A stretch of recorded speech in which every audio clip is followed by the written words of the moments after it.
Welcome to the Occult Rejects. Today, we're diving into one of the most elusive and debated mystery cults of the ancient world, Mithras, and the shadowy Saturnian current running beneath it. Today's guest is Peter Mark Adams, author, translator, and esoteric scholar whose work has become essential reading for anyone serious about Western esotericism. His latest book, Ritual and Epiphany in the Mysteries of Mithras, The Secret Cult of Saturn in Imperial Rome, is a deep, meticulously researched rereading of Mithraism as a living mystery tradition. Drawing on iconography, Orphic metaphysics, theurgy, ritual theory, art history, and initiation, Peter reconstructs the actual ritual life, visionary experiences, and initiatory psychology of Mithric devotees. But before we get into this, I will introduce the other people on the show. And joining us today, we got the Headless Giant, and he is the one who actually found this guest. I am very, very happy and appreciative of that. Thank you very much, Headless. And why don't you let everybody know what's going on with you and the multiple amount of shows you are doing now? You got it. You can find me on Twitter and on Instagram and on YouTube at the Headless Giant Podcast. And also, if you tune in later, me and Ethan are going to be doing the trialogues with Ricardo, and we're going to bring our topics and have a good synthesis time. And on Mondays, I've got Alchemy Mondays with Eros Up, and that's always a fun podcast as well. And if you have any kind of occult experiences or mystical happenings, you can send your experiences to my Gmail at headlessgiantpodcast@gmail.com, and me and Nick read those on Thursdays. So definitely check that out as well. And we're going to be doing another in the series of Rustic Gods with Jules at some point this week. So sometime check this that week. out. We're going to be talking about all sorts of phallic gods of the ancient world, and it's going to get really weird. I'm sure it will be. I'm Yes. here for it. Definitely next week, I think we will also start we will start going through the infamous 777 book by Aleister Crowley. This should probably take us a few years to go through the whole book, but keep an eye out for that. If you're not too scared, you can come check out Crowley's 777 book and what it's really about. And if you're heavily into gematria or interested in gematria, this is for you. So please come check it out. And Jules, thank you very much, sir. I'm glad you made it again. I know, again, like the weekends is your only time really with your family, and you do spend a lot of time with the Occult Rejects, so I do appreciate Yeah, it's my only time to stream too, so I appreciate you having me, Nick. Guys, it's my third Occult Reject show this week. I am Jules, the host of the Gray Pilled podcast. Follow me on Twitter at Gray Pilled Pod.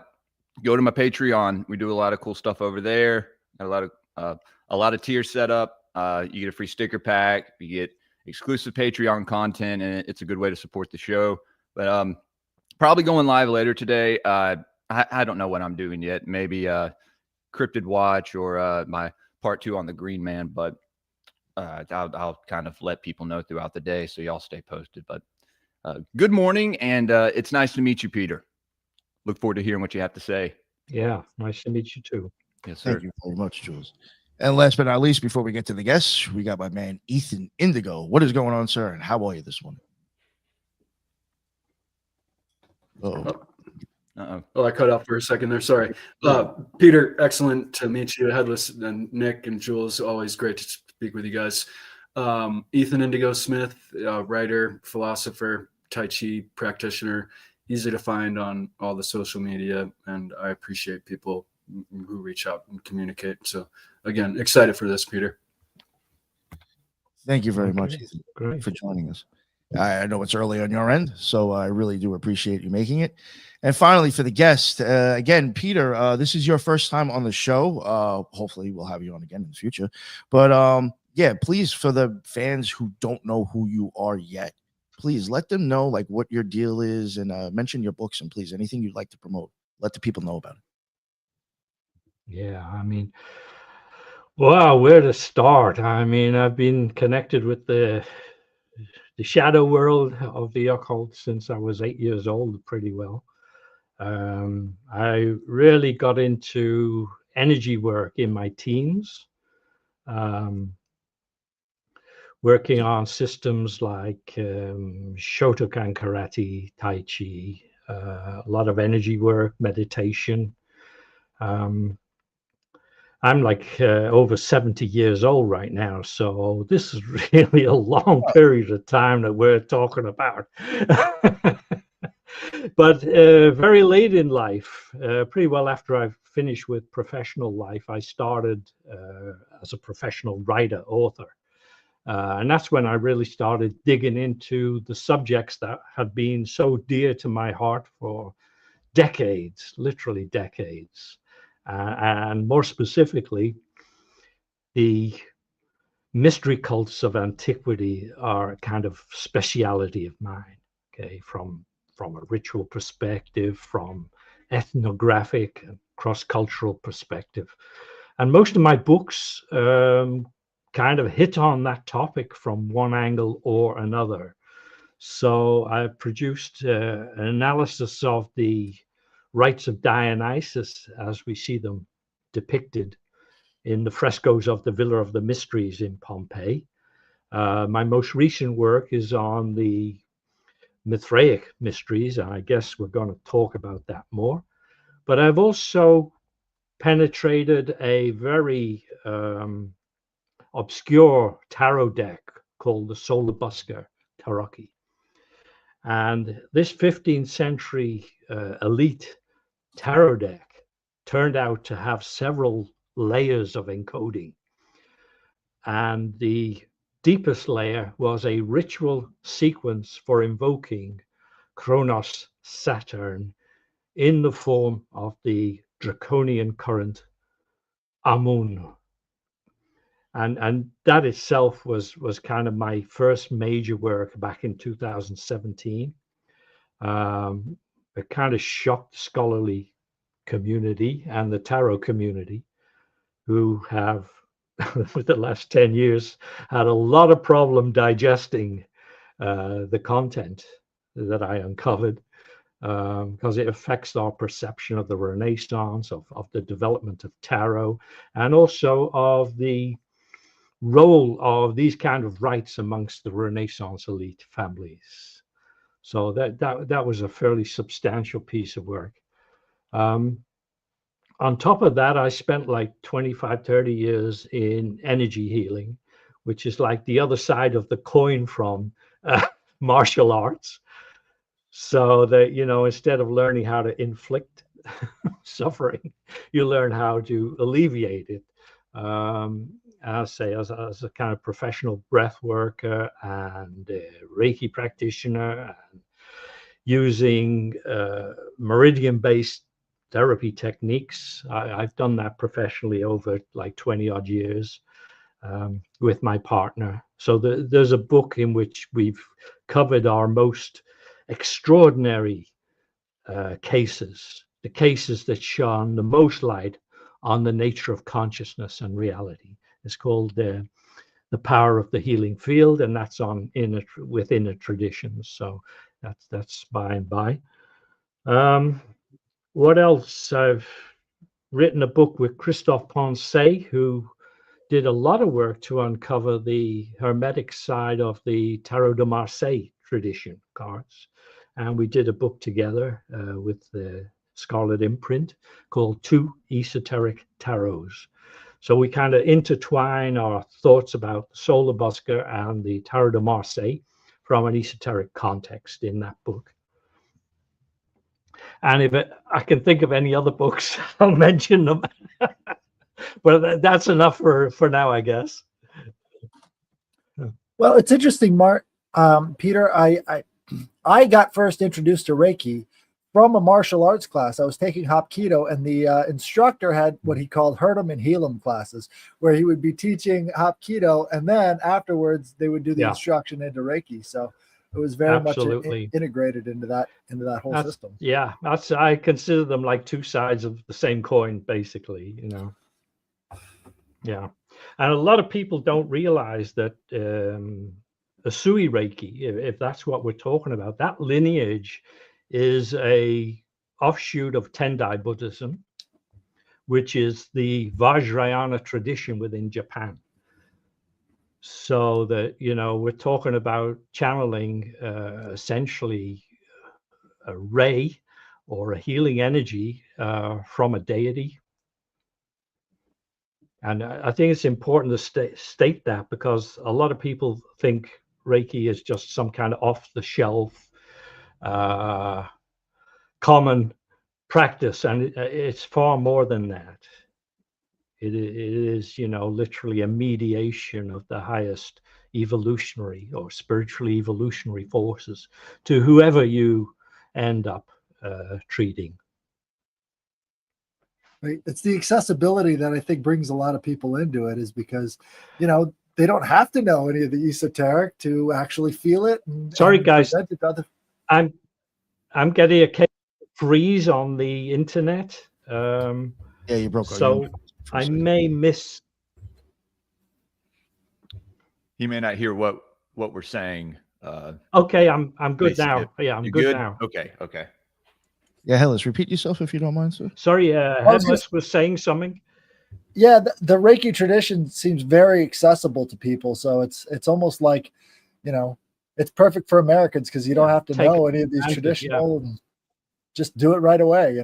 Yeah, which is good, but we should realize that they got such tremendous power in their hands, and very often I think that realization is not there.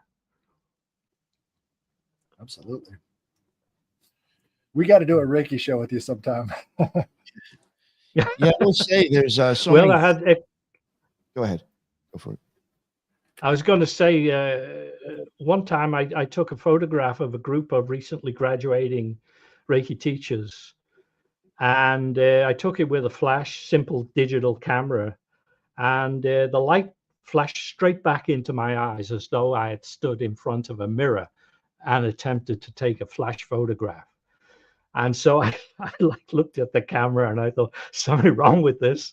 And I did it again. It happened again. And then the third time, it took a photograph, and I felt satisfied. When I checked these frames later, it was quite clear there was distinct auras of energy around the group. And they had a three-dimensionality to them. And they acted with a density which was invisible to everybody there, including me, but sufficient to reflect light as though they had a mirroring effect. And I think that sequence of photographs, if we ever do anything, maybe we should put them up and let people see that. Because I'm not aware of any other photography that's actually caught the nature of this energy as a physical component of a group. Absolutely. I will say, unfortunately, there is a lot of things, like you even went into tarot, and it's like I'd love to just waste this whole show just talking about your tarot research, but and then even the Reiki. Again, why I was saying hopefully we'll have you on again at some other point, because there seems like plenty of things that would fit this show or fit our interest to talk about with you. But I guess just unfortunately going back to Mithras, one thing with your book, you do mention like epiphany and ritual in the title. Obviously you find that very important then if you put that in there. What is the reasoning in your book? What is it that I guess you think that you're hitting on that's different, and that you find of interest in the ritual and the epiphany part, instead of like theurgy and other things, theology and other things? Okay, so my take on the mysteries or the mystery tradition is that it's always peculiar to a specific deity. So obviously before we go too far, I heard you say it before, and I think it's great. Could you go into what is a deity to you before maybe we even continue? Yeah, well, I take it as an evolutionary force driving the universe. So just as you take a pure white light and drive it through a prism, you generate a set of different flavors, frequencies, whatever you want to call it, which kind of correspond to the major deities recognizable in human spiritual culture, cross-culturally. But they all resolve back to that white light, okay? Yeah.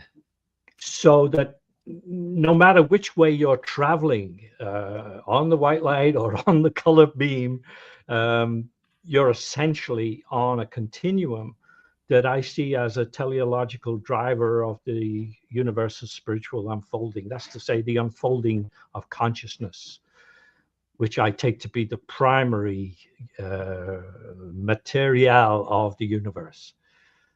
Okay. I like that. I take matter as kind of secondary, but they're totally interconnected. So that any work with a deity is essentially a cooperative working. In other words, you're aligning yourself with a certain frequency of energy to do a certain type of work. It's not about your spiritual evolution or your spiritual experience. It's about the work that's accomplished through that mediation of a deity's energy. Okay, it's purposeful, it's teleological, it's unfolding. And you mentioned theurgy just now. Well, theurgy arose essentially because early Christianity closed down the mystery cults.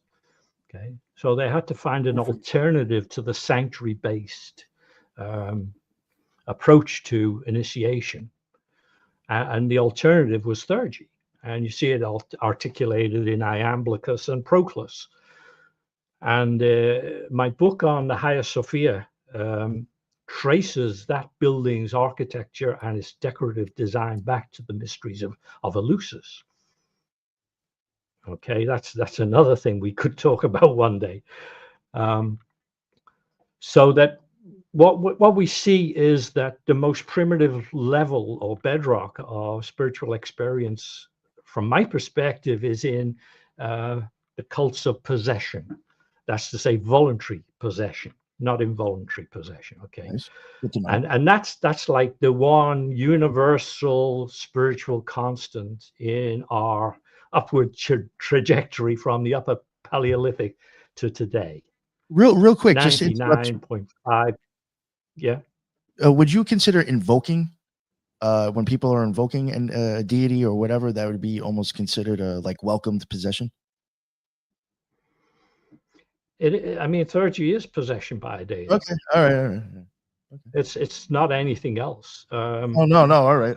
Well, no, what's important here, though? What's important here? You need to discard the notion that your ritual invocation causes a deity to possess you. That's a nonsense. That's just looking through the wrong end of the telescope. And Proclus Diadochus, one of the colossal intellects of the 5th century, was quite clear. He says all about commensurability. Have you repaired your energy body sufficiently to act as a meeting place and into a place where the deity can touch? Have you aligned yourself with that deity's values sufficiently to make it a welcome and desirable connection? Because the deity wants to reach out all the time, 24/7. It's not hidden. If you're not connecting with the deity, that's your fault. That's your problem. It's not the deity's problem. Okay. And that embrace with the deity is purely, okay, I'm aligned with the set of values and the ethical requirements to such a degree that deity becomes an element in your day-to-day life and what you're attempting to achieve. The service, in other words, is the driver, not your aspiration for spiritual experience. I mean, that is not even a starter in my worldview. Nobody cares about your aspiration for spiritual experience. We care about what you do in life and what element of service you bring to the common mess that we're all in here. The common mess we're all in here. I like that. Because people often write to me and say, how can I connect with such and such a deity? And I don't know how to answer them. What the hell, what are you doing in life? I mean, even somebody doing a low level of service, serving in a soup kitchen, is more connected to a deity than most people who are doing spiritual pilgrimages and stuff. It's all about community. It's all about the service. and the rest of it is just a waste of time, frankly. Well, I will even say, I don't know how to say, when I had my, I guess, magical experiences, at some point I had, just for me, for myself, I'm not saying this is for everybody else, but for me, I feel like, when you want to connect to God, God never left, or, it didn't disappear. It's as if I, for some reason, turned my back on the source and decided to have my own solo experience. And I'm the one who walked away and traveled away. If I want to go back, I got to put the work in. It doesn't need to come to me. I'm the one who left it. So I kind of see a little bit of what you're saying and agree. Thank you for that whole explanation. That was very well put, Peter. I'm going to clip that and put it up on my social media. Yeah. So you may go viral. Yeah, that was a mic drop. It's probably going to. It's probably going to piss off a lot of people. Good. It'll make people think, right? Because people aren't doing quite enough of that these days. So. Yeah, that was the best explanation of deity with the light, the white light, and the rays. It made me think too that naturally you found Reiki because of it has this almost verbal enunciation correspondence in the light ray and the universal wisdom of the ray chi, if you will. So that was very beautiful explanation of deity. Excuse me. Yeah, thank you. So Peter, I guess if you don't mind, well, does anybody have any other questions before I ask him about the ritual aspect? I was gonna go into a little bit of a distinction. Oh yeah, we started elsewhere, didn't we? Yeah, and I took you off with the whole deity. That was a question in itself. Sorry, but yeah, headless. Ask him something, then we'll get back. I'm sorry. Well, there's a difference in soteriologies that I see blended together within the Mithras cult. Is you've got on one hand you've got the sanguinary soteriology coming through the bull sacrifice, right, and on the other you've got the epiphanic. Right, you see the epiphanic or epiphany angle that you see associated with Apollo at Delphi and these other rituals where it's more about engaging with the deity as opposed to making certain sacrifices. But you see both of them coming together within the Mithras cult that is almost unique in some ways because it's experiencing the same sort of epiphanic thing in a sanguinary kind of environment under the ground. Right, so it's sort of a melding of a lot of different forms of salvation protocols. Okay, let's dissect it a little. First of all, there was no bull sacrifice ever in the cult of Mithras. Okay, if you take the so-called tauroctony, so-called bull killing scene. Actually, he's kneeling on the back of the bull and stabbing it in the shoulder, and that, you're going to be the sacrifice if you go and try that out. So it clearly isn't a depiction of a sacrifice. That's the first thing. Okay, what it is the iconography can first be found in the Epic of Gilgamesh around 2000 BCE. Okay, where Enkidu and Gilgamesh conspire to kill the bull of heaven who's creating havoc on earth, sent by the goddess. So that's exactly how they do that. And that element becomes part of Mithras's hero activity. He fights with some giants. He fights with the bull of heaven. He carries it on his back. He feasts of it along with Helios. Okay, so what's being laid out is a traditional trajectory of the hero. Okay, why is that important? Is because it provides the ethical basis upon which Mithraism rests. Courage and good community with fellow initiates were like primary ethical values. So the myth cycle of Mithras as hero god spells that out in the iconography. Why? Because only about 5% of the entire Roman Empire were literate. Okay, and even amongst that 5%, there's a very steep decline to the minuscule number of people who not only were literate enough to read metaphysics, but had access to texts and could do so. The iconography was everything. Everything you had to say had to be there. Okay, so the employment of this ancient, I would date it back to the Neolithic, frankly, because if it's written down around 2000 BCE, we're already headed into the early Bronze Age, so it must have existed as an oral tradition long before then, and that takes you straight into the Chalcolithic and the Neolithic. Just gets lost in the mists of time. The other element is the kneeling on the back of the bull and stabbing it. Well, the deity Mithras is attested in the Bronze Age in Sanskrit, in Avestan, in Hittite, and in Mitanni. In other words, the name, the god Mithra, originates in Proto-Indo-European. Okay, it's a root language, hypothetical root language. And again, that takes you right back into the Neolithic somewhere. We don't know when the various Indo-European languages emerged from that Proto-Indo-European. So we're looking at a very rich iconographic tradition. Zoroastrianism only comes into play around 600 BC. We're talking about 8000 BC.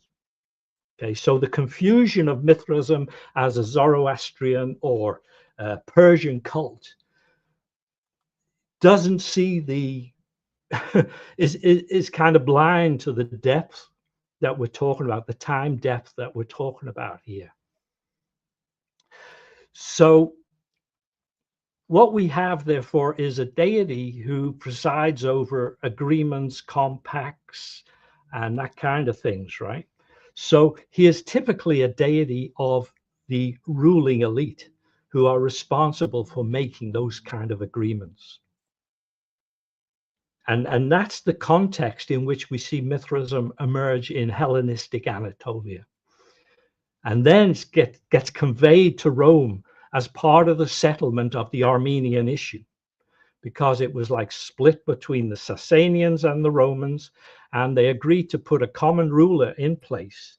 And as part of sealing that deal, the Sasanians brought the cult of Mithras to Nero's Rome, and he was initiated in the court there.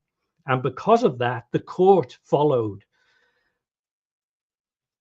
They also got initiated. And from appointments from the court to the empire, it spread naturally. So it was never part of Roman state religion. It was never a part of the system. Every single Mithraea was personally financed, established, managed, and run out of people's private pockets. So there were like 500 Mithraea in Rome, and nobody knows how many in the empire actually. Must be running to 1,000, 2,000. But from Hadrian's Wall in Scotland to the deserts of Syria, from North Africa to the Rhine and Danube, it was a pervasive private cult activity, although some of these Mithraea may have had no more than half a dozen guys. Okay, they tended to have the number of people that they could afford because everything was paid for from their pockets. They established the temple. They bought whatever's needed to furnish it.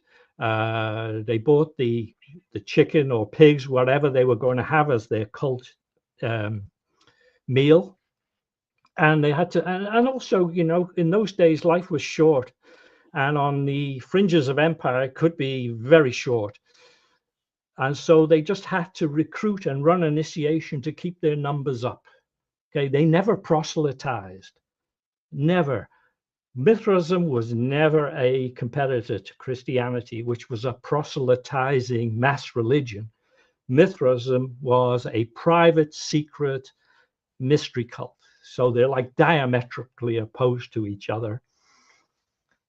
Am I talking too much? No, you're great. Did we get round to your question, Nick? We're off on another tangent here, I think. No, that was great. Where have we gone? You wanted to know about ritual and epiphany, right? Why they were so important? Because it's a mystery cult. That's why. the mystery cult is about possession by the deity, the voluntary influx of divinity into the initiates. And that's what it gifted. And whether it was the mysteries of Eleusis, where you just show up at the sanctuary and you would have this gift, or whether it's a private, like Dionysian initiator going village to village, or whether it's a small private cult like Mithraism, they all vouchsafe the same extraordinary experience as Walter Burkhardt described it. The experience of becoming one with a deity. And I understand this mainly from Mithraic iconography, but that sense of oneness is a return to the golden age. And what they mean by that is non-dual awareness. Sudden unfolding like a flower of a state of non-dual awareness that forever changes your perspective on life and death. Because you can't sustain that state. It's impossible. Your energetic system is just not robust enough to sustain such a level of consciousness. But having attained to it once, it changes everything. So that's the answer to the question that you asked 2 questions ago. That's quite right. I was quite all right. The way it went was maybe the way it was supposed to go. So that's what got there finally, huh? Got there. Yeah. Did any of you have any questions or anything else you wanted to add before we go further and stuff? I wonder in regards to the iconography of the bull and what's going on there, I wonder if there is a relationship to the celebrations in modernity of the running of the bulls and the bull, what is it? Sorry, I'm escaping my mind right now, but using the red cape to attract the bull and so on and so forth. Bullfighting. Excuse me. Bullfighting, bull baiting. Yeah. I mean, what we're seeing there is the traces of a very archaic bull cult that we can trace to, say, Çatalhöyük in like 6000 BCE in Anatolia. So there's an element of sacrificing bulls, but also an element in which the animal is considered to be sacred, is an embodiment of overflowing life, which is why Dionysus is often depicted or spoken of as a bull, or the pharaoh in Egypt was the bull of his mother.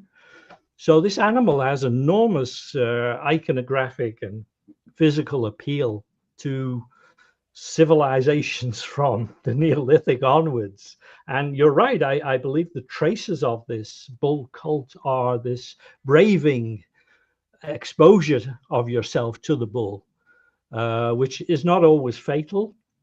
Generally, it's fatal in bullfighting, but bullfighting is a very refined cultural element in a much wider, a much more dispersed, generally letting a bull run through the town, right? And letting people like challenge it and then run away from it. And all of this kind of bull baiting behavior is really common around the Mediterranean. So, and of course, in like Crete, in the Minoan civilization, we have the acrobats, running towards and somersaulting over the back of the bull. So it's, enormously resonant figure in our cultural life for millennia. Well, Peter, I definitely see those. Yeah. Me and Jules covered the Tauroctony angle coming from the Bugonia ritual, which was practiced all around the Mediterranean, talking about spontaneous life being burst forth from the bull, and Aristeus and his is creating the beehives. And now we have the Bugonia movie out now, which is like a reversal of the Tauroctony back then, where it was the bull who died for humanity. In the version of Bugonia that they're promoting now, it's humanity has to die for the bees. So it's like a complete reversal of the for nature, complete bastardization. But, the other kind of angle of this is, of course, the bull is Taurus, right? And the place where where he's stabbing it is the Pleiades. Okay. And when we look at like cross-culturally hunter-gatherer societies, like 80–90% of them, they don't have all the constellations we have today, but almost every one of them recognizes the Pleiades. And I think one of the reasons is that you have this stream of meteors emitting from that portion of the sky every year. So there's a genuine effusion, which even today people often think of or talk about as a health or life-enhancing effusion of light from the sky. So again, we're talking about incredibly private. I mean, if it's hunter-gatherer, you're talking about when? Who knows how old that Right. is? But you in the definitely should be iconography, thinking upper Paleolithic. Yeah. Sorry. where he's being stabbed, the bull is being stabbed, that's where the meteor shower is occurring. That's, that's like where the blood is Yeah. coming from the bull of heaven. So it's incredibly That's powerful. it. That's it. So it's like an element of star law, which we've largely forgotten today. Why that effusion of light was associated as a positive life-enhancing feature of the night skies is a bit of a mystery to us today. Did anybody have I wanted to ask him another question. Anybody have anything before I go forward? Don't want to leave you guys out here.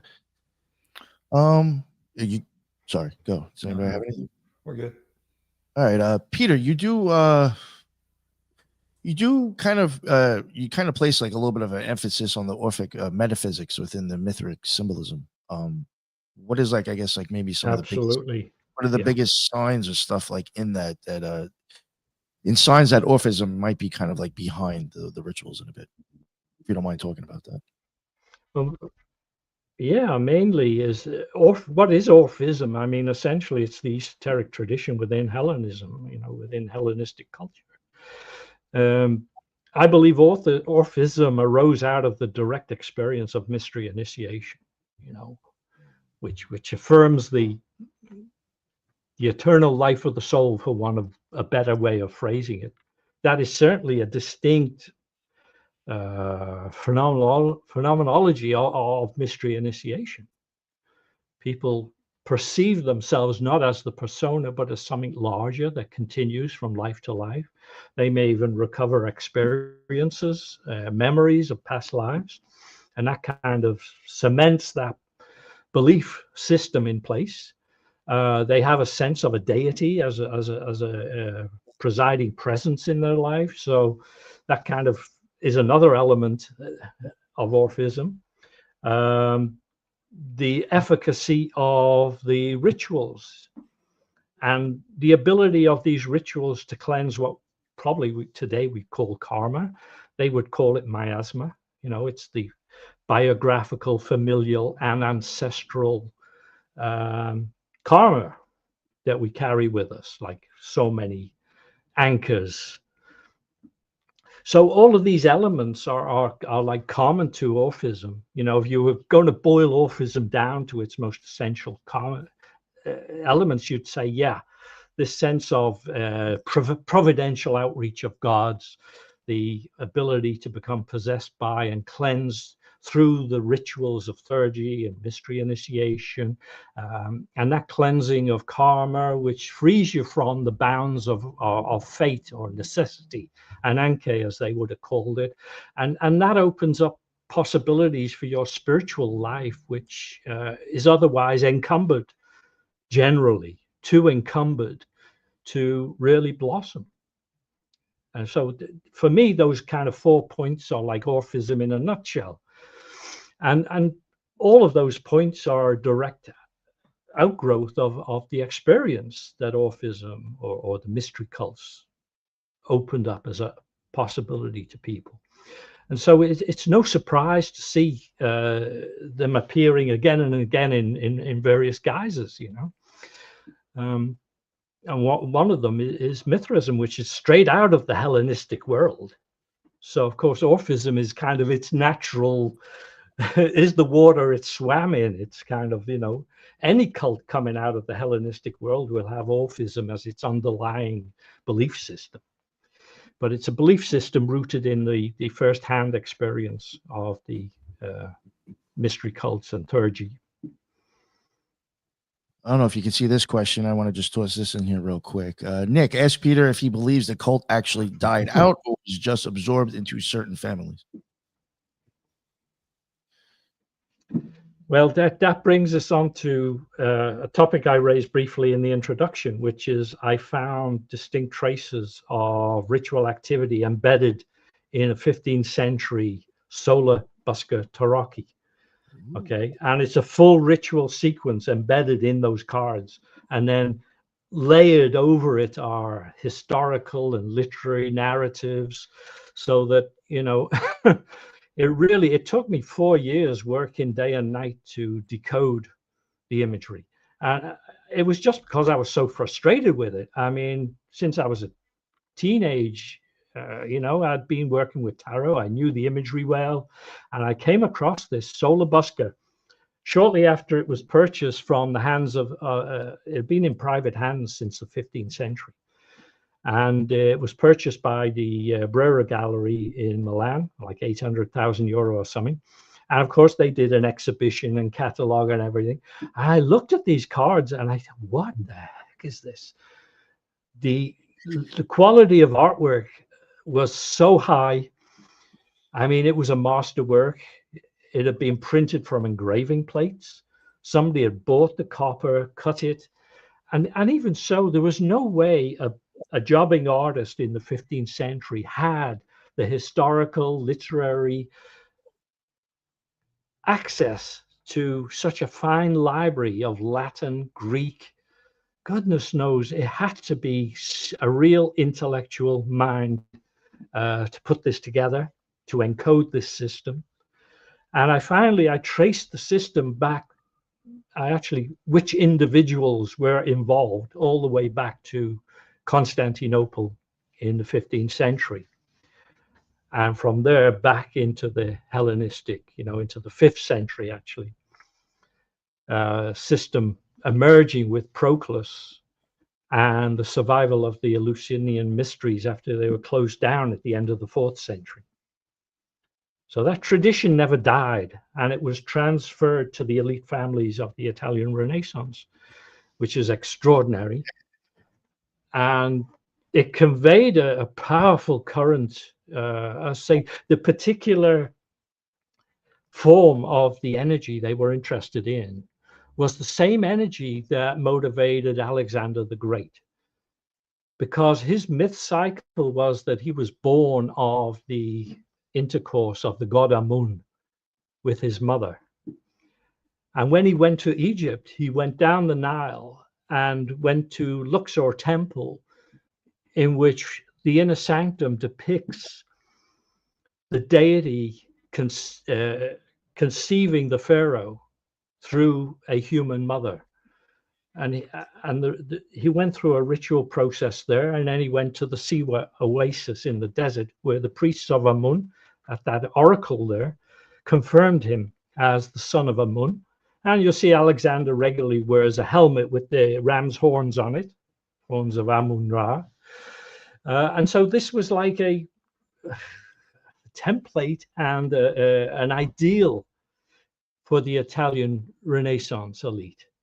If it's good enough for Alexander, and given what he could achieve, it's good enough for us as princes, as Renaissance princes, who spent at least half the year on horseback campaigning. I mean, this was the idea of these Renaissance princes were just, you know, dilettantes. Is, you know, they learned how to use every weapon from childhood onwards. They rode in joists. They hunted on foot and on horseback. And every year they put their army together and led it on successful campaigns in Europe. And that's how they made their money, as condottieri, mercenary soldiers. They were hard men. So the whole cultus of Alexander is just like, you know, just fits them so well.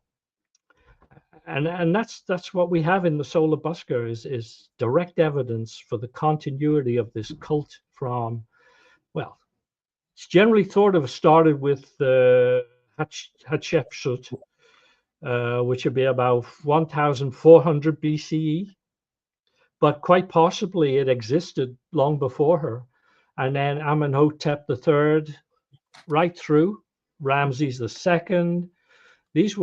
Most of them were warriors, and there we have the same stuff, the conception from Amun being depicted in Renaissance, 15th century noble Taraki. It's absolutely extraordinary. And then that Taraki, that set of cards were kept in private hands until they were bought in 2012, I think. The first time the cards came to public notice was just like, So that's an extraordinary tale in itself. The secret occult power of the Renaissance elite families. Of course, the D'Este family of Ferrara, who designed the deck, had it designed, are a cadet branch of the House of Este, which is one of the Europe's oldest lineage one of the Venetian families black with nobility branches. families. Yeah. This goes Well, into it was all the banking. It was families of designed. Yeah. Yeah. Well, it was designed for a Venetian family. It was a gift. The This cards confirms a lot of themselves were suspicion. designed for Yeah. Marin Sanudo. Yeah. Yeah. So Marin Sanudo was the scion of the Sanudo and Venier families, two of the leading patrician families of Venice. okay. Interesting. Anyway, Something I have to look that's into. a tale for another day, I guess. Yeah, man. No, that's something that I have to look into. And you said that Mithras was represented by the ram. You said no. You said that Amun-Ra. Amun-Ra. Yeah. And so would that have any kind of correlation to Aries or Mars, like just the archetype? It's hard to say. It isn't connected, isn't it? It's it's so martial. Well, the ram being, but also, but also like the Mithraic imagery is also encoded in the Solar Busker. Okay. That so that they have that kind of insight into the connectivity on a very occult level. And when you think about the lineage of these families, they there was no historiography that we could recognize before like the 19th century. Didn't exist.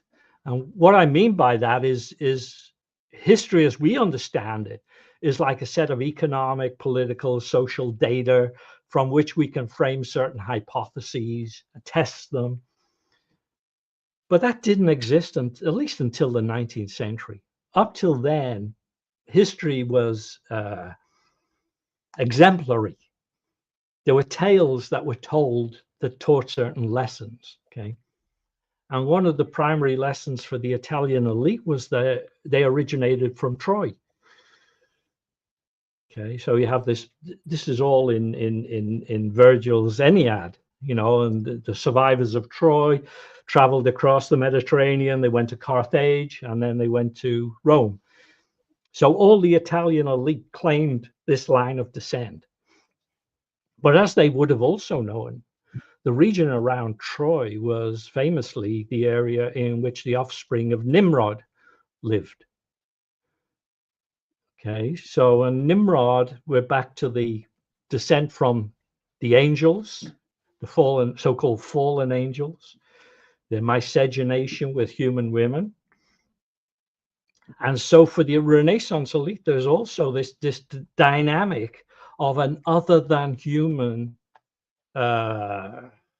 component, so to speak. Yeah, well, you had brought up the epic of who was it? The epic of Gilgamesh earlier, and he's kind of the same character that we see. God-man. Yeah, as this Nimrod God-man figure. Yeah. And the other thing is, of course, they'd surfaced like the Hermetica in the 15th century. There was a lot of stuff in that about human beings being more than purely human. being partly demonic, you know. So they had a lot of, I say, without a historiography, their view of history was very static. It was just exemplary figures like this drawn from literature. So the line between fact and fiction was very, very thin, if not non-existent, Right. to be honest. Anyway, this is by the by. We're a long way from Mithras right now.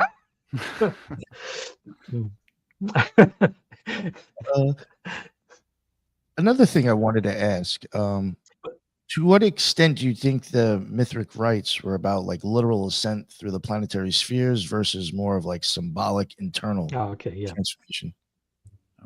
Okay. So there's no question that the grades were based on 7 planets. It's clear. The problem is this. It's kind of twofold. Basically, the whole point of a mystery initiation is that you bypass all the celestial spheres and you go directly to the hyper celestial encounter with a deity. So it makes no sense to get initiated into the moon, into Venus, into Mercury, into Mars. It doesn't make any sense. That's, you know, that's a kind of academic speak because they're not thinking about what a mystery cult is. And as I say, the whole point of a mystery cult is to bypass the celestial spheres and go directly to an encounter with the demiurge, okay, which is, you know, Kronos, basically, in the Mithraic mysteries. But Kronos as an emblem of the golden age, and therefore a time of perfect peace, harmony, etc., etc. And what they're like signaling to us is a state of non-dual awareness, which is a common mystical experience in every time and every culture. So why then do they have the 7 grades is the question. Because they were self-sustaining little Mithraic units. And to get people to the state, get their energy body to the state where they could have this encounter with the deity, they needed to have a process in place. Universally in the Hellenistic world, there were 2 steps: cleansing by water and cleansing by fire, literally. So on top of that, they added on a first state, which is induction into the cult. That wouldn't have happened in a sanctuary. You just turn up at a sanctuary. But since you're running this little microcosmic initiatory tradition yourself, you need to induce people into it. They need to take an oath. They need to swear an oath, better to say. And then you can start the process of purification. You're repairing the energy body. You have to bring the energy body to a point where it's capable of touching divinity. And so the first 3 grades are the attempt to do that. The other 4 grades are, starting with the lions. The lions are purely initiatory grade. In other words, they're sacerdotal members of the cult. They're not the rank and file. And so typically only the most dedicated, purified individuals would even aspire to that, because the responsibility on them to maintain an ongoing and living relationship with the deity day after day is so high. It makes so many demands of your time and energy. So and also you have to have a couple of guys who actually administer this cult. You know, check that the Mithraism is there, that they've got supplies in, that everyone is going to turn up. All the admin of running a small club has to take place amongst the 4 top level grades. So in fact, this idea was enunciated by the great Mithraist Manfred Klaus, probably in the 70s or so. He had speculated that in fact the grades were separated into 2 groups.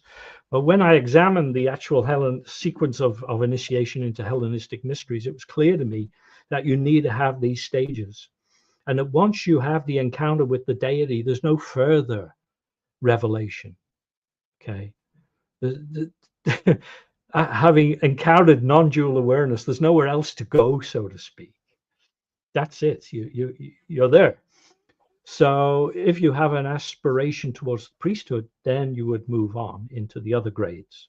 But the number of people, I guess, given that you're a soldier on the front lines of the empire would be very few and far between. Also, you would have to have the means to become a administrator of a cult like this, you know. And if you're on a soldier's salary or whatever, civil servant salary, it's probably out of reach. I say everything has to be paid for. I don't know, does that help answer your question? But I'll say the main thing is that there's no sense in 7 grades as initiatory grades for everyone to go through, because that's not what a mystery cult does. It's amazing to me, the Initiation continuity into the sphere of Saturn. Right. It's amazing to me the continuity between the Mithraic cult and the organization within the Freemasons, right? So you've got, it sounds like this Order of Lions are protecting the circle, right? They would be like the Tylers.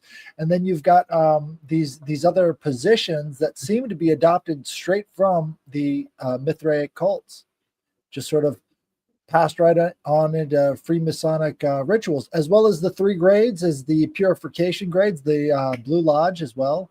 So you've got, you know, a lot of parallels.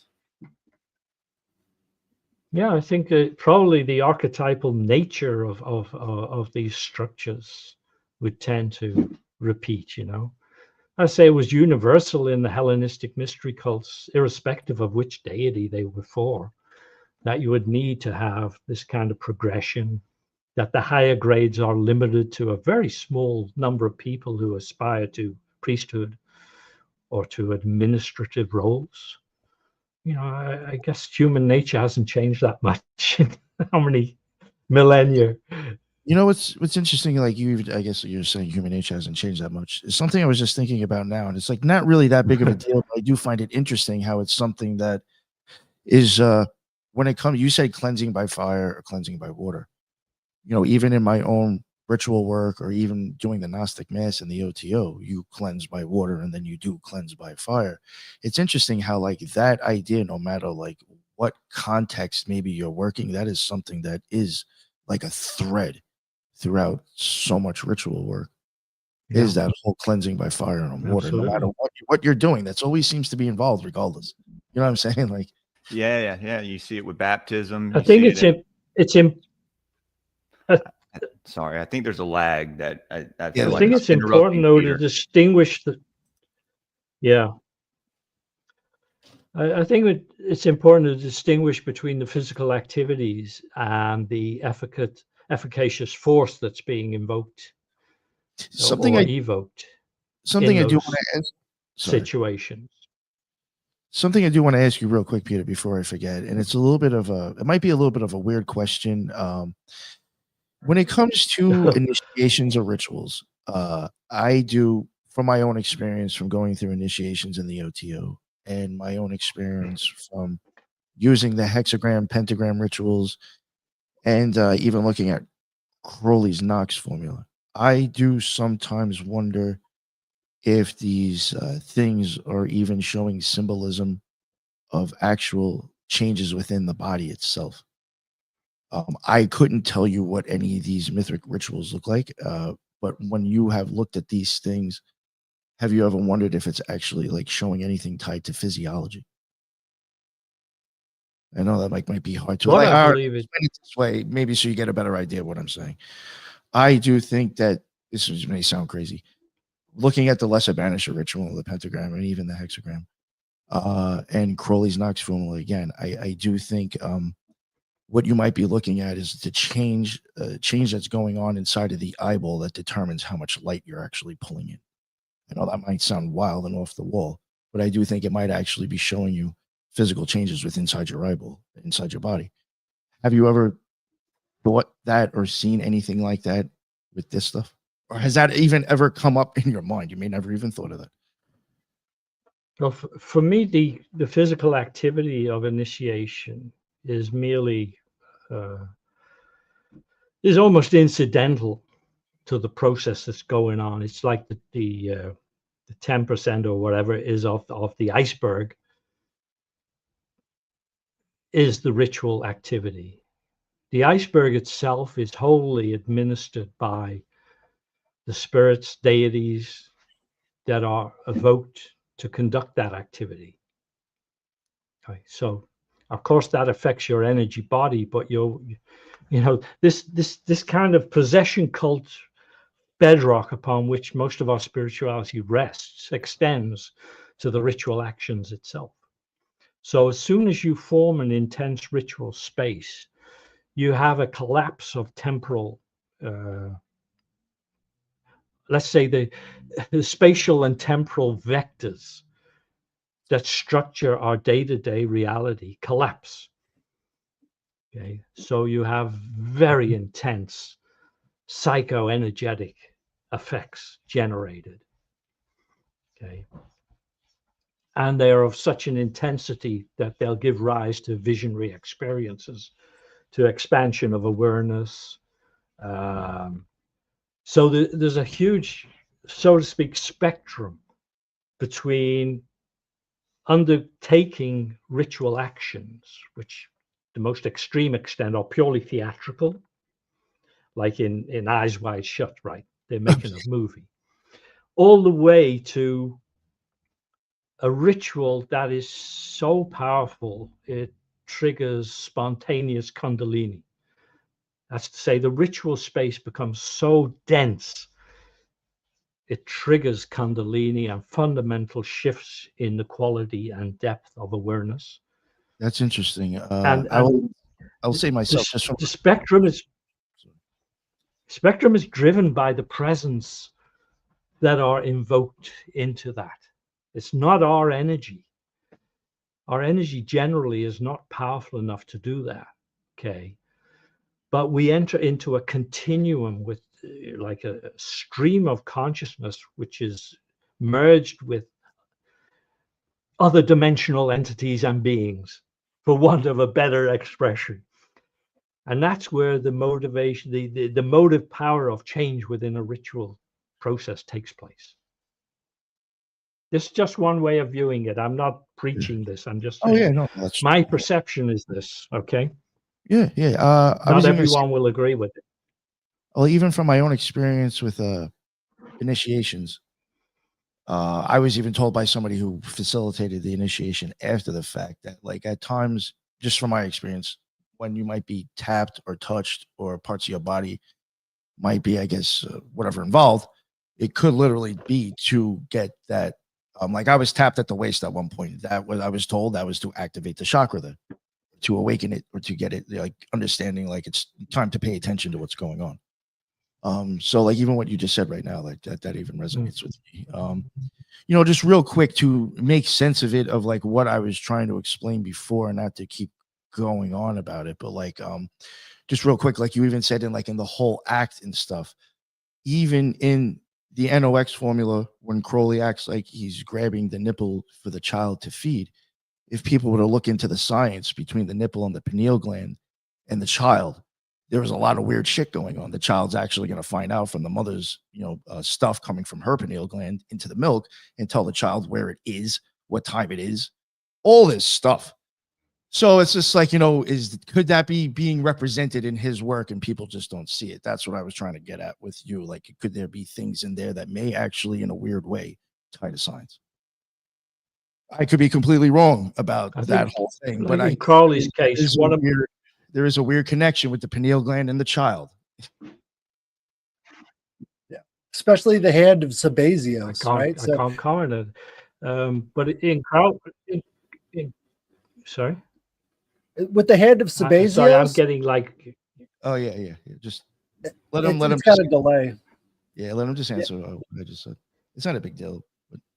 Okay, with the hand of Sabazios specifically, I was going to say one of my favorite gland at the thumb. I'm sorry. It's going on. I mean, for me, the psychic biology doesn't resonate.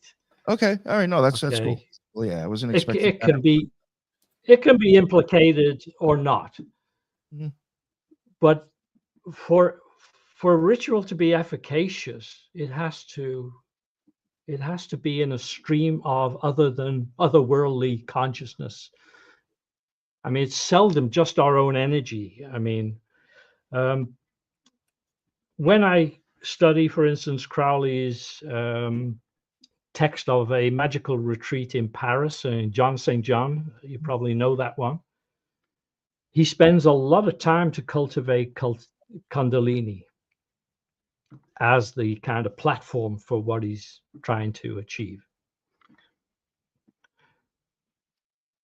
No, I get that. Yeah, I think there would be a lot of this is my opinion. I think there's a lot going inside your body when that happens. That's the only reason why I look at that stuff, because I do think in order to have that experience, there is certain changes within oneself. But again, I was just asking you just in case you happen to look at it that way. Most people don't. So, I mean, I wasn't expecting much of a different answer than you gave. No, I look at it from the point of view of a deity interacting with us. I look at it from the point of view of a deity interacting with us. So, for instance, in the Vajrayana tradition, and I've experienced this myself, it doesn't matter if there's 10,000 people there or what your state of preparation is. When the initiation is given, it affects everyone simultaneously. I believe that. Okay. We were watching the and that's straight from the deity. We were watching The Serpent and the Rainbow on Friday night that was talking all about possession and voodoo. And I was thinking about the connection to Martinism as well, which is a direct sort of offshoot of the Eleusinian style mysteries that carried on in Europe. So you've got sort of a direct linkage between this old way of being possessed by a deity, and then as it transferred over to the New World, you get new expressions in terms of voodoo and hoodoo ceremonies, which use a lot of the same principles that they were using in ancient Greece. Divine madness. Yeah, it's like bedrock. You know, it's that sense of proximity to a deity that empowers everything else. Because as embodied beings, we don't have access to those powers in and of ourselves. Kundalini is not a personal possession, for instance. It's not a private possession. It's not my Kundalini. That's what I'm trying to say. Yeah. I like that. Another question I did have for you. So this erasure of the persona. Yeah, the erasure of the persona is what I'm trying to get at. And in modern society, the persona is so prominent, you know.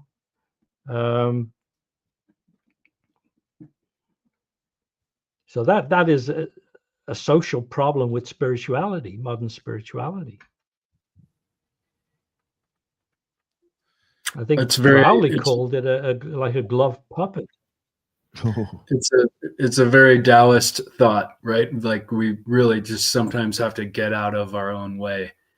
There is a Qigong practice where they back to the fire and the water, where they will focus on water practice through like steam and freezing our own in a mental imagination process, meditation practice, or with fire kind of burning away the obtuse or extra. Just wanted to mention that. And the Taoists kind of have the similar idea too that you're putting forth, where we have to get in alignment with the Tao before we can receive this energy that's beyond us and outside us to really connect and, engage. Yeah, it's like commensurability again in the old mystery cults. Your energy body has to be a certain state of repair to allow it to function as an intermediary to vibrations that are simply too. I wonder, Peter, with your understanding of these mystery cults and Mithras, and also you being an internal arts practitioner, I wonder if there's some kind of fusion you've been able to find in movement, or maybe a mental idea that you might share with people to stabilize or balance their energies. Service. That's the master key. It's what service you provide. So That I, immediately resolves all wrinkles, all stresses. when it comes to Well- mystery cults, I usually got to bring up the golden ass. And so at the very Yeah. end, he's saved by the cult of Isis. And so he becomes human again because of that. And he dedicates his life to serving everybody else after that time period. So he becomes a lawyer through the mystery schools. He makes connections. He becomes a lawyer and he starts serving the poor, which is really interesting. That's the moral of the story, is that you've got to get out of your way. You've got to get out of your head and start serving other people, because that's what the gods want you to do. Yeah. It's like in a nutshell. Yeah. Beautiful. Peter, if you don't mind me asking, I want to get a little bit back to kind of some more normal questions. You do kind of, I mean, obviously, you mentioned the secret cult of Saturn. Your book strongly emphasizes Kronos. I know we kind of touched on Saturn and stuff, but how do you kind of see Saturn really functioning within Mithraism, as a metaphor principle or a god of binding, or as gatekeeper of all of them? If you don't mind maybe giving a little bit more in-depth idea of what of Kronos or Saturn is with Mithraism. Yeah. Of course, when we talk about Saturn in this context, we're not talking about the planetary Saturn. We're talking about the demiurge in whatever, form. There's not much to say, because at the apex of this cult, of its spiritual experience, say, is non-dual awareness. It's the real gift when you experience reality as though you were a god for a brief period of time. And that's the ultimate compass. Would you consider having that experience the same as Plotinus's Henosis?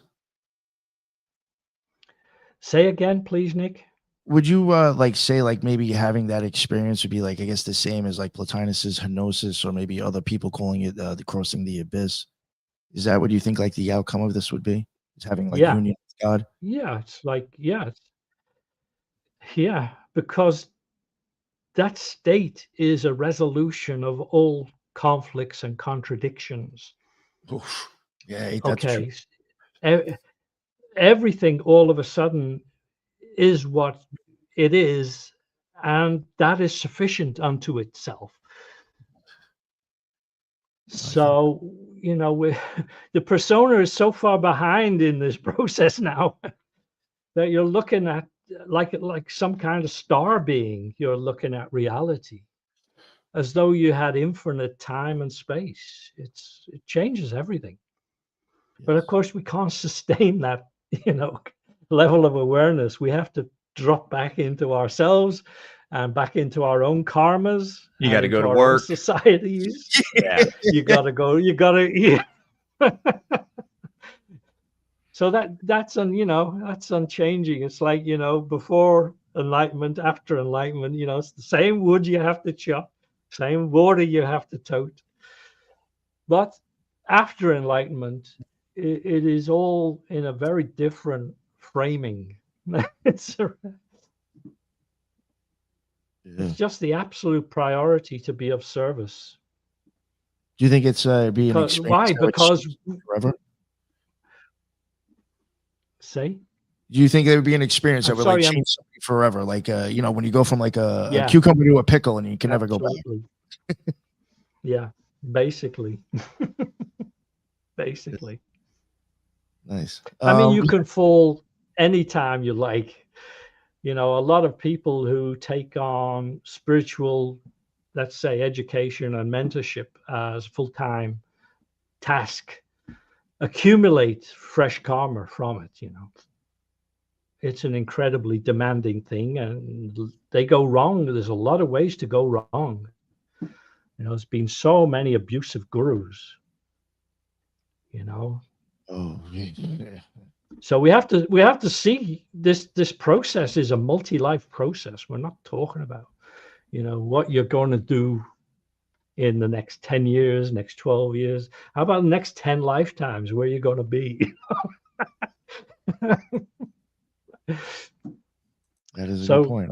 a lot of it, I think, is trying to set the stage for successive incarnations, you know, which is why kind of dying consciously can be so important. You know, the recovery of memory of past lives, the cleansing of deep karma, you know, this is the graft. The real graft is spread out over many lifetimes, many incarnations in many different forms, at least in my view. Do you think some of these initiations or the experience of it could maybe even tie it to like the experience that, like, you know, through shamanism? Like kind of like maybe Yeah, well, pushing yourself almost to an NDE experience. It may sound weird. I don't know how well, else to ask. I mean, once you activate fundamental energies in your psychoenergetic system, it's going to lead to all kinds of alterations of consciousness and awareness, all kinds of encounters, you know, which is what I think of shamanism as intermediation, essentially. Yeah. Yeah, it's, you know, it's sure all of us could tell some tales of contact, of touch points. Some of them are interdimensional, some of them from parasitic entities. Certainly working for 20 odd years in energy healing, we tend to encounter a lot of parasitic entities, and some of them can be very powerful. Okay, I don't think in terms of good and evil here. Okay, Gotcha. I'm not a dualist at all. But some entities are earthbound, some of them are location bound, some of them are people who've died unexpectedly and become parasitic on anyone that they can attach to. Some of them are persons who've passed over and have unfinished business and are constantly seeking to have someone to complete for them. And then you start getting into the higher order entities, which, you know, can be. I'll give you an example. I mean, running a energy healing practice, we had to routinely cleanse the rooms. Oh, you know, otherwise the atmosphere starts getting dense and heavy, you know, with people releasing stuff. So once I encountered, or we encountered, an Islamic scholar, and he offered his services to do this cleansing. And he had this like dense book with all these notes and diagrams and astrological charts. And he said, "Oh, fine, you know, we'll actually give you a kind of gift for doing it." We were open to that. And my wife and I were standing in the admin looking at all the invoices, and I distinctly saw like a white light sheet come across my vision. And as it passed us, our knees just went. The intensity of that fine vibration was so high. Literally, we just buckled, and but for the table, we'd have been on the floor. It swept through the space. So I think of it as being touched by the wings of an angel, frankly. You know, Peter, I have a question about the placement of these Mithraisms. Now, would they be in alignment with earth energies that sort of enhance connection with spirits? Yeah, I would guess. Almost always connected to a spring. Ooh. And therefore, you know, like most of the temples of Apollo on the Western Anatolian coast are situated where there's a deep rupture in the strata, rock strata. So you have water flowing and then changing level and emerging as a spring. And that's where all the oracular centers are located, you know, in Greece and in Turkey. So those, let's call them geopsychic energies, are incredibly powerful and assist in shifting the quality and depth of awareness. So they're natural oracular sites. Yeah, every Mithraea, pretty well, if it could be, is situated next to a spring. So you harness the Earth's energies for this kind of work if you can. Yeah, kind So of get a leg up. Being in Turkey, I got to ask you about the earthquakes. Do you remember the devastating earthquakes that took place? I think it was in 2020. Yeah, of course. Yeah. Now, it's always happening there, by the way.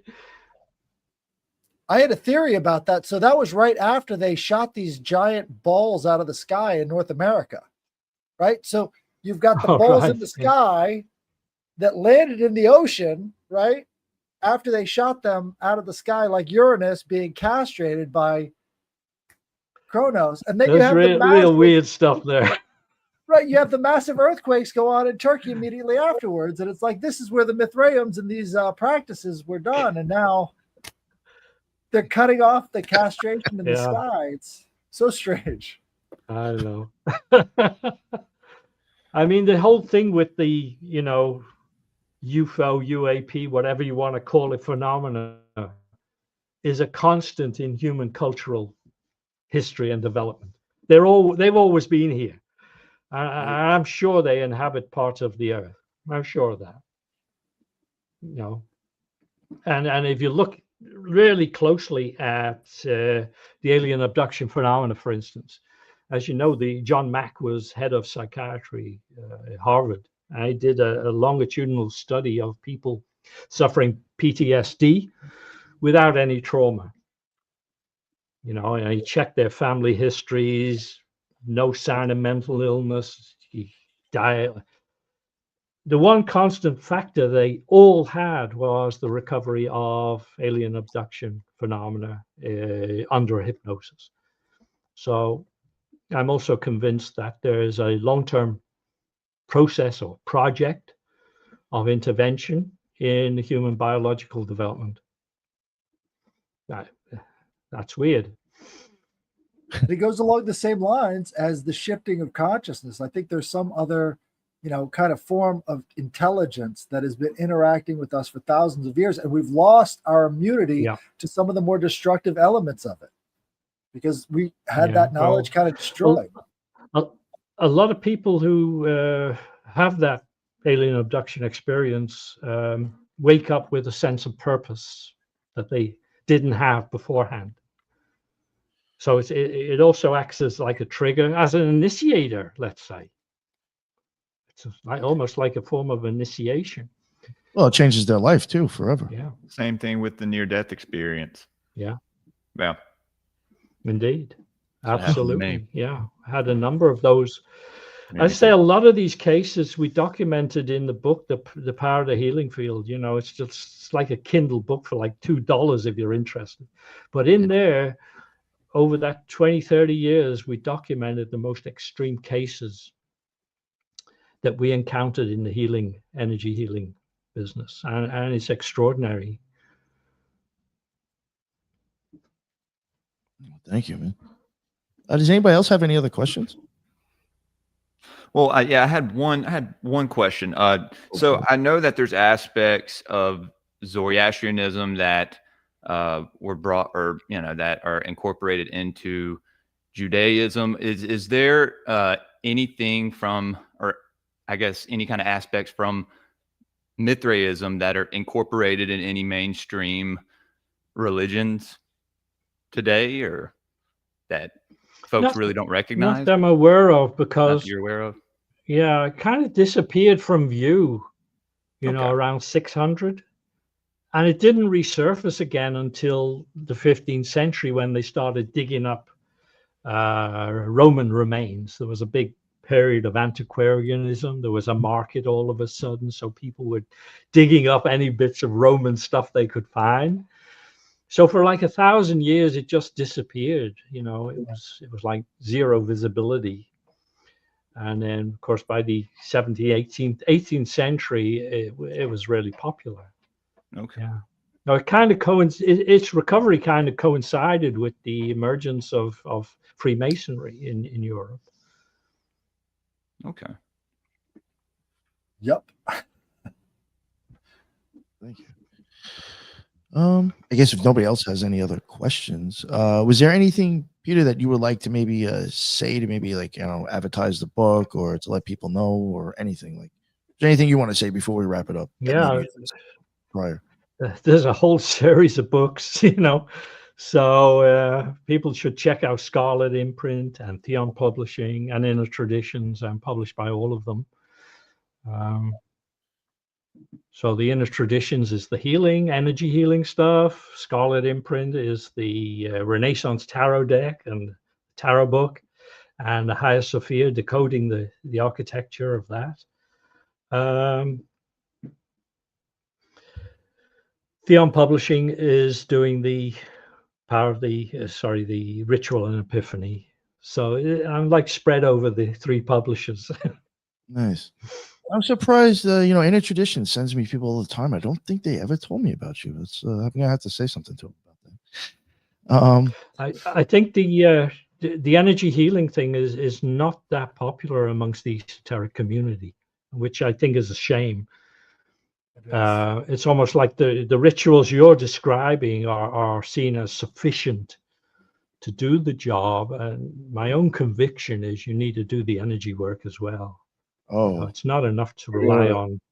I totally agree on that. I totally agree on that. The Golden Dawn cleansing. And you need to avail yourself of modern energy meridian techniques like emotional freedom techniques and so on. They should be in everybody's repertoire by now. I mean, Gary Craig proved them back in the 80s when he went to Vietnam Veterans Hospital and filmed it. And these guys had post-traumatic stress disorder since the 60s. It's now 20 years later. And he was just tapping them and clearing the traumas one after the other. And here we are, they're still dishing out powerful drugs for PTSD, And we know that it's solvable by simply tapping on the meridians while having a loose connection to the trauma, the originating trauma. That's sufficient. It'll knock down PTSD to a minor anxiety within 2 sessions. And that's been proven now with medical trials. But still, this has been known for half a century. And what more can I say? People need to take more responsibility for their healing. Oh, wow, well said. I even I don't know. I'm sure you know of the man David Lynch, but I mean, even just what he used to say about transcendental meditation and how he was showing that, bringing that into schools and just integrating that, what wonders it could do for a human being. So I totally agree. You have to actually put in the time and work to change what's going on in your head, and I think that could just make huge, do well for you. I do have another question that somebody asked before we wrap it up. I've seen statements that Jung was into Mithraism. Does Peter have any comments on this? Jung was into everything. I mean, Eastern religions, Mithraism. I mean, he was an encyclopedic mind and curiosity. So yeah, absolutely. Anything to do with the iconographic world of humanity's spiritual consciousness was like his daily meat and bread. Yeah, absolutely. All right. Well, thank you very much, Peter. Again, even your tarot and believe it or not, the energy healing thing, I'm extremely interested in. So hopefully maybe in the future we can have a discussion with you again, but this was awesome. I'm really, really happy that we had you on, Headless. Okay. Thank you so much for suggesting him as a guest. I thought this was a banger. This was really good, and I really appreciated your outlook and all the stuff you had to bring to the show, Peter. Before we wrap it up, though, I will have everybody plug their self again. Real quick, Headless Giant, thank you again for bringing Peter onto the show, and let everybody know about all those shows you're doing again. Absolutely. So I've got trilogues with Ethan today at some point, I think, and we've got Alchemy Mondays coming on tomorrow with Eros Up, and we're going to be doing some more experimentation. And we've got the mailbag on Thursdays with me and Nick, where we show symbols and read your mail. So send us your occult/esoteric experiences at headlessgiant podcast@gmail.com, and we will read those. Thank you. And you'll get stickers as well if you include your address. Nick will send you stickers. Yes. And the sticker that I'm sending, the occult symbolism is depicted off the inside of your eyeball. And Jules, next, please, sir. Let everybody know what's going on with you. All right. This was a great episode. I learned a lot. Thank you, Peter, for coming on. Guys, y'all can follow me at Graypilled Pod on Twitter, Graypilled_podcast on Instagram. Go follow me on Rumble, YouTube, Apple Podcasts, Spotify, all that good stuff. If you want to support the show, you can go to patreon.com/GrayPillPodcast. We have Patreon exclusive content we do over there. You'll see the Occult Rejects over there as well. A bunch of familiar faces. Also, I was going to say I'm probably going live later today. Don't know what the show is going to be yet, but probably tonight at some point. So stay posted on that. And this week I have a few shows. I believe Tuesday, Doc Brown is going to come on. And Tuesday, no, that's Wednesday, I think. Wednesday, I have a couple shows. I may have to reschedule one for some other time this week. Then Thursday, because I think Robbie's going to come on as well. And then Dana from Rotten Jules is also going to come on. And I'm also dropping the Inquiries of Reality episode sometime today. So a bunch of stuff coming from Gray Pill this next month, guys. Headless, we got to do a Hand of Zabazios, like a little deep dive on everything on the hand. I really am very interested in that. And y'all look out for the next episode on the Rustic Gods that we do, dropping sometime this week. But great episode, guys, and hope everyone has a great day. Thank you again. No, thank you, Jules. Appreciate you making it on. And last but not least, before we let Peter plug his stuff again, please, Ethan, let everybody know what is going on. Well, that was so informative and inspirational. I love the idea of smoothing over the wrinkles of energetics with service. So thank you so much, Peter, for sharing. Ethan Indigo Smith, easy to find on all the social media. And I always appreciate people communicating and so forth. So thanks again, everyone. And Peter, that was awesome. Oh, yeah, it was. And Peter, real quick, if you don't mind. Thank you all.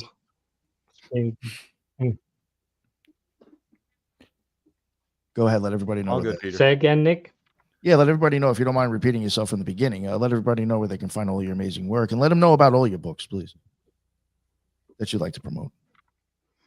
Oh, so check out Scarlet Imprint, check out Theon Publishing, and Energy Healing stuff, Inner Traditions. So anyway, just Google me all over the internet. You can't miss it. Peter Mark Adams. If you look him up for authors, you're gonna get tons of shit. So yeah. Thank you again, Peter. That was it was really an awesome show. It was very informative for me. Oh, thank you for inviting me. Yeah, this is a topic I don't know much about. So thank you for giving me some insight on this stuff. And again, hopefully get you on for the tarot and the energy stuff. That was really interesting that you brought that stuff up. Again, thank you, everybody in the chat. There was a lot of people in here, a lot of people dropping some good stuff. There was some names that I don't know if you were new or maybe I just noticed you now. Thank you for saying stuff and joining in on the live. That's why we do it. I really do love a lot of the comments that are added in there. I do highly suggest for people who maybe catch the live as a rerun, check out the live chat as you're watching it if you can, because you will see information in there as well that I think helps even with the guest or just other ideas. So again, thank you, everybody. And until the next one, everybody be well. Later.